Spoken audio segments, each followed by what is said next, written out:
Today, FBI field agents involved in either January 6 investigations or Donald Trump's hoarding of classified documents in Mar-a-Lago filed 2 lawsuits against Trump's Department of Justice. One of them accusing the DOJ of working to identify agents and other FBI personnel to be terminated as a form of politically motivated retribution. The other asking the court for protection from the DOJ's anticipated retaliatory decision to expose their personal information for opprobrium and potential vigilante action by those they were investigating for January 6th.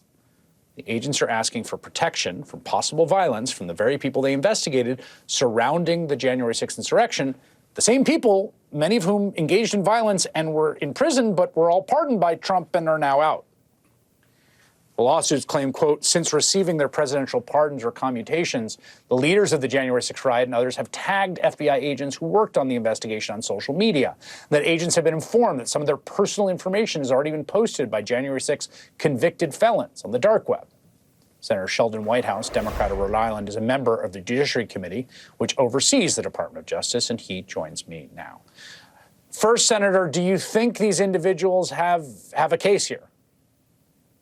Yeah, they obviously do. I think if you start with the proposition that the new big lie is that Donald Trump is not a criminal, has not been convicted of fraud counts, did not escape criminal liability for his efforts to interfere with the federal election by virtue of a Supreme Court that delivered him a brand new immunity. Once you've started that lie, you then have to have an explanation for why those cases took place. And that is this whole fabrication of the weaponization of the FBI. And once you've rolled onto that lie, now you have to go and find victims to prove out your lie.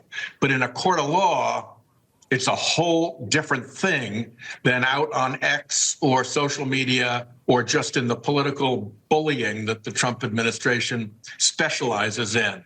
So not only is this a case, I think, that has got legs, it's a very well pleaded complaint, and it drags them into the one forum where they have to tell the truth and where there can be real consequences.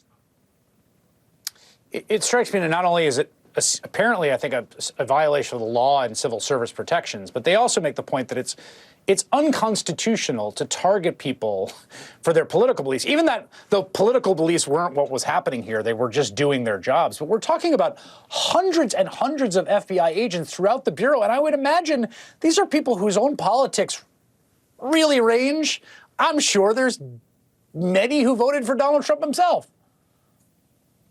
Yeah, I think, there are 2 purposes here. One is to act through the sort of Soviet-style series of lies that are necessary once you've launched the big lie that Trump is not a criminal. And these are the supposed victims in that. But so far, we don't have Soviet-style courts in the U.S. So it gives these individual 7 FBI agents a very good chance to make their case and fight back. But the second thing it does is it sends the message to the rest of the FBI: if you're a professional, we will punish you for this. If you come to heel, and we can lure you out to show yourself as being Trump sycophants, that's your pathway to the top of the FBI in this administration. And both of those are really dangerous. I really hope and expect that the courts will shed a lot of light on what has been going on.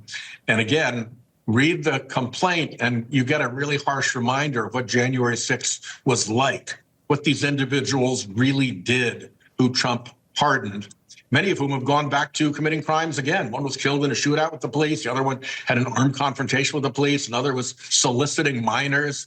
I mean, this is not a good group of people he pardoned. Your colleague, Mark Warner, got his hands on the memo from the acting FBI director, acting obviously at Trump's behest, saying the FBI, including the Bureau's prior leadership, actively participated in what President Trump appropriately described as a grave national injustice that has been perpetrated upon the American people over the last 4 years with respect to events that occurred at or near the U.S. Capitol. I deem these terminations necessary pursuant to President Trump's January 2025 executive order entitled ending the weaponization of the federal government. This is the senior executives, 8 of the most senior executives who have been fired at the FBI. Kash Patel is yet to come up for a vote, but today, just before we went on air, Pam Bondi was confirmed as Attorney General. It was a party line vote, all Republicans voting for her, all Democrats voting against, with the exception of John Fetterman of Pennsylvania, who voted for her. Do you have any confidence at all that she will uphold the rule of law at Main Justice? I don't, unfortunately, because there's a lot to admire and like about her until you get to areas that are what you might call Trump sensitive. And she showed in the hearings that when she got to a Trump sensitive area, it was like a plane flying into the Bermuda Triangle and all the navs and comms went haywire and, you just couldn't get a straight answer out of her. And then when you flew back out of Trump sensitive areas, she went back to normal again. So when she's that frightened of Trump and that subservient to Trump that she goes haywire when it's a Trump sensitive area, it's a really bad sign about being able to restrain truly dangerous people like Kash Patel. We're going to see whether he has the votes to be confirmed. As of now, Pam Bondi has the votes, so we're watching some of the other more controversial nominees as they work through. Senator Sheldon Whitehouse of Rhode Island, thank you for your time tonight, sir. Appreciate it.